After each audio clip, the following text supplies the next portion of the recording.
അള്ളാഹുവെ ഞങ്ങളുടെ മാതാപിതാക്കളിൽ പലരും ഖബറിനകത്താണ് റഹ്മാനെ. അവരുടെ അവസ്ഥ എന്താണെന്ന് ഞങ്ങൾക്കറിയില്ല റബ്ബേ. അവരുടെ മണ്ണറ നീ മണിയറയാക്കണേ അല്ലാ.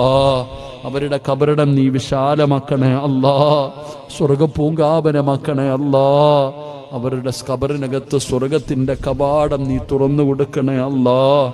പടച്ചവനെ, ജീവിച്ചിരിക്കുന്ന ഞങ്ങളുടെ ഉമ്മയ്ക്കും ഉപ്പയ്ക്കും നീ ആഫിയത്തുള്ള ദീർഘായുസ് നൽകണേ അല്ലാ. രോഗം പിടിച്ച് വീടിനകത്ത് കിടന്ന് കരയുന്നത് കാണേണ്ട അവസ്ഥ വരുത്തല്ല റബ്ബേ. അർഹമുറഹീമായ അല്ലാ, കരുണക്കടലായ റബ്ബേ, ഞങ്ങളിൽ പലരും പല പല രോഗങ്ങൾ കൊണ്ട് ബുദ്ധിമുട്ടുന്നവരാ പടച്ചവരെ. സമ്പാദിച്ചത് മുഴുവനും വിറ്റ് ചികിത്സിച്ചാലും മാറാത്ത ഒരു രോഗവും നീ ഞങ്ങൾക്ക് തരല്ലേ അല്ലാ.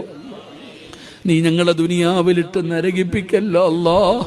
ശരീരത്തിന്റെ ഭാഗങ്ങൾ മുറിച്ചു മാറ്റുന്ന രോഗങ്ങൾ തരല്ലേ റഹ്മാനേ. അല്ലാഹുവേ, കിടന്ന കിടപ്പിൽ കിടന്നു മലമൂത്ര വിസർജനം നടത്തേണ്ട അവസ്ഥ വരുത്തല്ലേ അല്ലാ.